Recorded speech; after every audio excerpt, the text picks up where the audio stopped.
The last time anyone saw Amara smile was the morning she met Adelawale. By nightfall, she was dancing naked in the market square, her laughter sounding like breaking glass as she threw dirt in her own hair. Everyone knew what had happened. She had been with Adelawale. She was the fourth one. Adelawale sat in his very big house on a bed so soft it felt like a cloud. The room was dark, but he did not need light to see the piles of money on the floor. Clean, new notes. They were everywhere. They smelled of mint and something else, something sad. This was his life now. He had all the money a man could dream of, but he was the loneliest man in the village. His big house was not a home. It was a golden cage. Every night he slept alone, and the silence was louder than any shout. Sometimes he would wake up sweating, the sound of a woman's mad laughter echoing in his ears. Was it Amara? Or the one before her, Folake? He could no longer tell them apart. They were all ghosts that his money had made. It was not always like this. Before the money, Adelawale was just a farmer. His hands were hard and cracked from working the soil, and his back always ached. He was poor. So poor that when he fell in love with a girl named Bisi, her father had laughed in his face. "A man who cannot feed himself wants to marry my daughter," the man had said, spitting on the ground near Adelawale's feet. That day, something inside Adelawale broke. He looked at his empty hands and felt a deep, burning shame. He wanted money. He wanted power.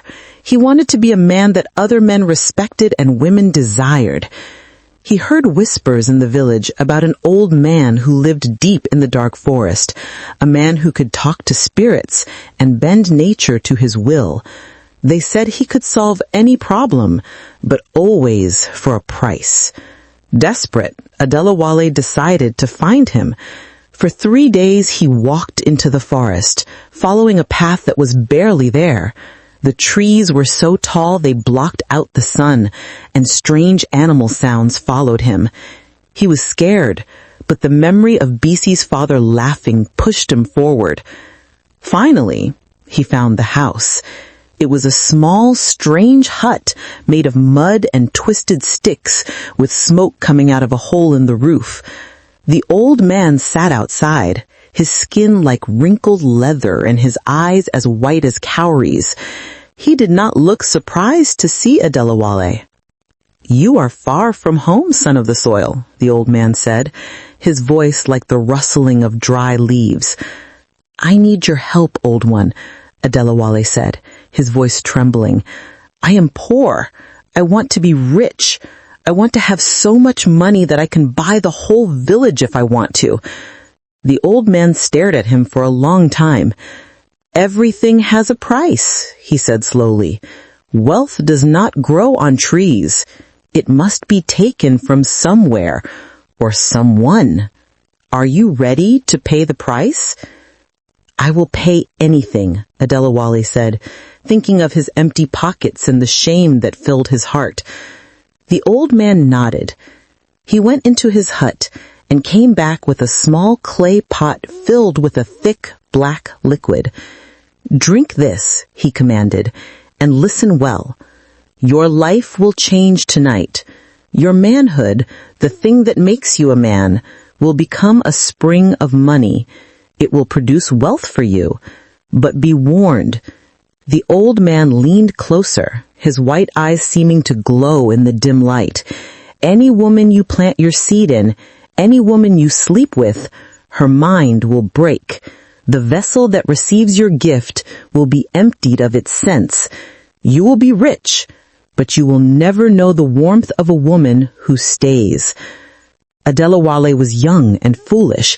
He heard the words, but did not understand their weight. He thought of Bisi, of her father's scorn. He thought of a life where he never had to feel hungry or ashamed again. The price seemed small. He would just be careful. He would only be with women he did not care about. He grabbed the pot and drank the black liquid. It was bitter and cold. He thanked the old man and ran back to the village, his heart full of hope. That night, he paid a woman from a nearby town to be with him. He did not like her, and he did not care for her name. In the morning when he woke up, she was gone. But on the bed where she had lain was a pile of money, more than he had ever seen in his life. It was real. He laughed and threw the notes in the air. Later that day, he heard the news. A woman had been found by the river, trying to drown herself, speaking words that made no sense. It was the same woman. A cold fear touched Adelawale's heart for a moment, but he pushed it away. He was rich now. That was all that mattered. Now, years later, sitting in his silent, money-filled room, Adelawale knew the truth. The price was not small. It was everything. He had bought all the land he wanted. He built the biggest house. Bisi had married another man long ago. He could have any material thing he wanted, but he was a prisoner. He could not touch a woman, hold her, or love her without destroying her. The curse was a part of him. One afternoon, tired of the silence, he went to the market. He wore simple clothes, hoping no one would recognize him. He just wanted to see people, to hear them talk and laugh. He watched the women selling yams, their voices loud and happy. And then he saw her. Her name was Funke. She was not the most beautiful woman there, but she had a light in her eyes and a smile that was genuine and warm. She laughed with her customers, her head thrown back. Adelawale felt something shift inside him, a feeling he had not felt in a long time. He walked to her stall. "I want to buy your yams," he said, his voice rough from not using it. "All of them?" Funky looked at him, then at her large pile of yams. She smiled politely. "Sir, that is very kind, but why would you need so many yams? Other people need to eat too. Buy what you need and leave the rest for others." Her words surprised him. Every other person he met wanted to take as much as they could from him, but she was different. She was not greedy. For the first time he saw a woman and did not think of the curse. He only thought of her warm smile.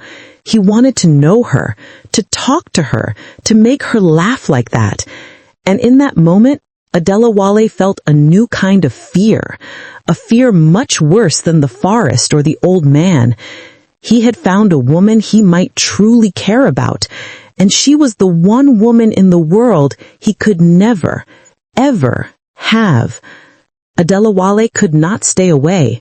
The memory of Funke's simple refusal to take his money was stronger than the memory of any woman he had ever known.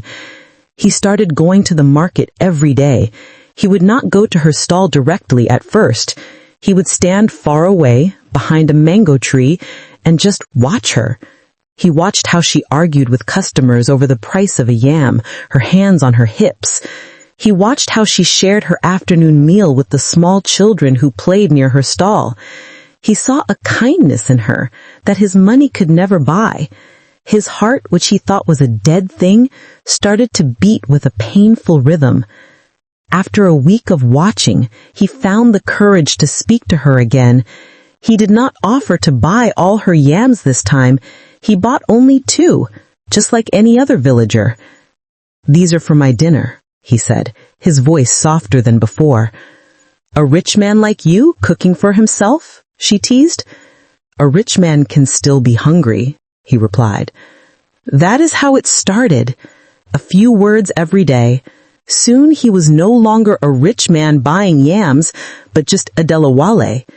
He would help her set up her stall in the morning before the sun was too hot. At the end of the day, he would help her pack the leftover yams. He never offered her money again.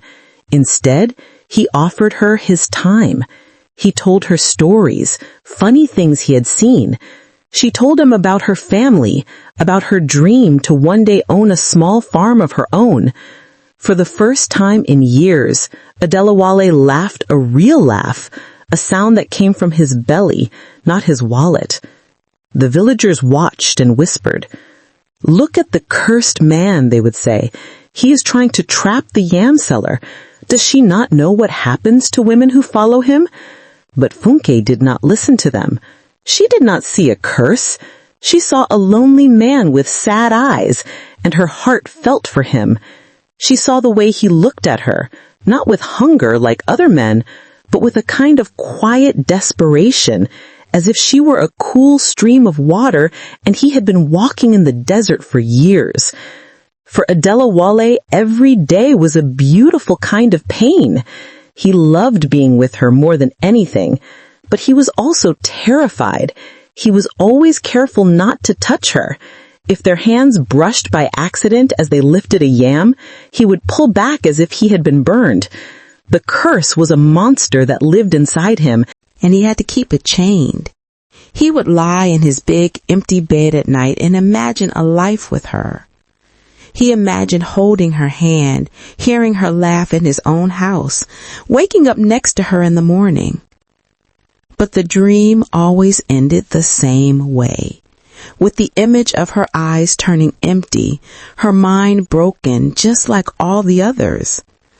The thought was a knife that twisted in his gut. One market day, a young farmer named Deo was talking to Funke. He was handsome and strong, and he made her laugh loudly. Adewale watched from a distance, and a hot, bitter jealousy filled him.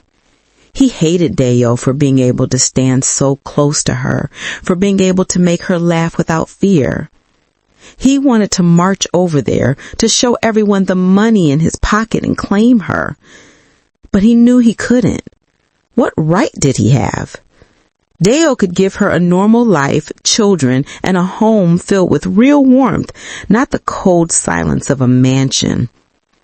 Adewale could only give her money and madness. As he stood there, torn between jealousy and despair, a man stepped in front of him, blocking his view. The man was tall and angry, with a scar running down his cheek. Adewale recognized him. It was Tunde, the older brother of Amara, the last girl who had lost her mind. "So this is your next victim?" Tunde said, his voice low and full of hate. He pointed a shaking finger towards Funke. Adewale's blood ran cold. I am just talking to her," he said weakly. "Talking? Is that what you call it?" Tunde suddenly shouted, making everyone in the market turn to look. "Devil! Have you not destroyed enough women in this village? My sister dances with flies and eats sand because of you. Do you want to add this innocent girl to your collection of mad ghosts?" The market went silent. Everyone stared at Adewale. All the whisperers suddenly had a loud, ugly voice. Adewale felt like 1,000 eyes were burning holes in his skin. He looked at Funke. Her face was pale with confusion and fear. She was looking at Tunde and then at him, not understanding what was happening. He wanted the ground to open up and swallow him whole. There was nothing he could say. He could not deny it. But then Funke did something that shocked him. She walked away from her stall and stood between Adewale and Tunde. "Leave him alone," she said, her voice firm. "I do not know what your quarrel is, but this man has been nothing but kind and respectful to me. He is a good man." Her defense of him was worse than any accusation. It broke his heart completely. She was protecting him, the very monster that could destroy her. Tunde spat on the ground in disgust and walked away. But the damage was done. Everyone was looking at them, at the good girl and the cursed man. That night, Adewale did not go home. He walked and walked until he was at the edge of the village, staring at the dark line of the forest. Funke's words echoed in his head. He is a good man. He was not a good man. A good man would walk away from her forever to keep her safe, but he was also a selfish man. He had tasted real happiness with her, and the thought of returning to his lonely golden cage was unbearable. He could not leave her, but he could not have her. There was only one path left, a dark, frightening path he had sworn he would never walk again. He had to go back. He had to find the old man in the forest. He had to ask him if there was a way to undo what had been done. He would pay any price, give back all the money, do anything to lift this curse. He looked back at the village lights one last time, thinking of Funke's face. Then with a new, desperate resolution, he turned and stepped into the darkness of the forest. The forest was different this time. When Adewale had first walked its path, he was a boy full of greed, and the forest felt like a place of dark secrets and promises. Now, he was a man full of love, and the forest felt like an enemy. The trees seemed to close in around him, their branches like angry skeleton fingers. Thorns as sharp as needles tore at his fine clothes, ripping them to rags. Strange sounds followed him, whispers that sounded like the women he had ruined, their mad laughter carried on the wind. More than once he saw a shape in the shadows that looked like a woman dancing, only to disappear when he got closer. The forest knew why he was there. It was guarding its secret, protecting the curse. Adewale was terrified, but the face of Funke was a light in his mind. He remembered her standing up for him in the market. He remembered her smile. Her image gave him a strength his money never had. For 3 days he pushed on, eating wild fruit and drinking from streams, his body growing weak but his spirit refusing to break. He was no longer the rich man from the village. He was becoming the farmer he once was, his hands getting scratched and his feet growing sore on the hard ground. He finally found the clearing. The hut of mud and sticks was still there, looking older, as if it might crumble into dust at any moment. The old man was sitting in the same spot, carving a piece of wood. He looked up as Adewale stumbled out of the trees, and his white eyes showed no surprise. So, the price of a full pocket has become too heavy for your shoulders to carry? The old man's voice rasped. Adewale fell to his knees. He was tired and broken. Old one, I was a fool. I did not understand the price. Please, I beg you, take it back. Take the curse away. A curse is not a shirt you can take off when you are tired of it, the old man said, not stopping his carving. It is a debt. You made a pact with the river spirit. The spirit gave you the seed of wealth, and in return it takes the minds of the women as its harvest. A spirit does not forget a debt. Then I will pay it back, Adewale pleaded. I have a big house, lands, and rooms full of money. Take it all. I do not want it. I just want to be a normal man again. The old man finally stopped his carving and looked directly at Adewale. The river spirit does not care for your coins or your house. It is a spirit of life and of the mind. You cannot repay a debt of the soul with things you can hold in your hand. He stood up and hobbled towards Adewale. You took the future from those women. You took their ability to love, to have children, to grow old with their minds intact. To pay the debt, you must give the spirit a piece of your own future, a sacrifice of equal value. Adewale looked up, his heart pounding with a new fear. What is the price? What must I sacrifice? The curse lives in your manhood. It is the spring from which your wealth flows. It is also the poison that destroys. To break the curse, the spring must run dry. You can have the warmth of a woman. You can love and you can be loved, but you will never have a child. Your seed will never again carry life, only your love. You can have a wife, but you can never be a father. That is the price. A future for a future. Adewale thought of Funke. He imagined a life with her, growing old together. He imagined her smile, a smile that was just for him. Then he imagined that life without the sound of children's laughter. It was a terrible, painful choice. But what was a house full of children if the woman he loved had empty eyes and a broken mind? A life with Funke, even a quiet one, was better than a life of riches and madness. It was better than any alternative. He looked at the old man, tears running down his dirty face. "I will pay it," he said, his voice choking. "I will pay the price." The old man nodded slowly and led Adewale deeper into the forest, to the bank of a dark, slow-moving river. The water did not reflect the sky. It was as black as the liquid Adewale had drunk so many years ago. The old man chanted words in a language Adewale did not understand, and the air grew cold. He told Adewale to step into the water. It was icy and pulled at his legs.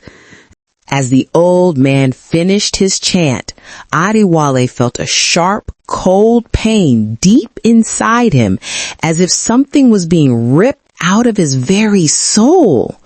He cried out and fell into the black water. When he woke up, he was lying on the riverbank, alone. The sun was shining. He felt empty. The power, the dark energy that had lived inside him for years was gone. He reached into his pocket. Nothing. It was just a torn piece of cloth. He was Adewale again. Just a man. He stumbled back to the village. It took him another day. When he arrived, he looked like a beggar. His clothes were rags and he was thin and weak. He walked past his grand house, but it was no longer his. The gate was locked and he could see a different family inside. His wealth and the house it had built had vanished like a morning mist. It had all been a part of the curse. He did not care. He walked straight to the market. His heart was beating so fast he thought it would break. He saw her.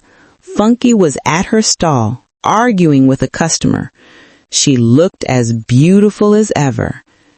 He was scared. He had nothing now. What could he possibly offer her? He was just a poor man with a dark past. He took a deep breath and walked towards her. She saw him coming and her eyes went wide. She saw his torn clothes, his thin face. She did not see a rich man. She saw a man who had been through a terrible journey. He stopped in front of her stall. He was too ashamed to meet her eyes. He looked at the ground. "Hello, Funke," he said, his voice quiet. He had no grand speech, no powerful words. I have nothing to buy today. I was just wondering if you needed help packing up your yams." There was a long silence. Adewale kept his eyes on the ground, waiting for her to laugh at him, to tell him to go away. Instead, he heard her soft voice, "Hello, Adewale." He looked up. She was smiling. It was not the polite smile she gave her customers. It was the warm, genuine smile that he had walked through the forest for. She did not see a poor man or a rich man. She just saw him. And in her smile, Adewale knew that his new life, a life he would have to build with his own two hands, had just begun.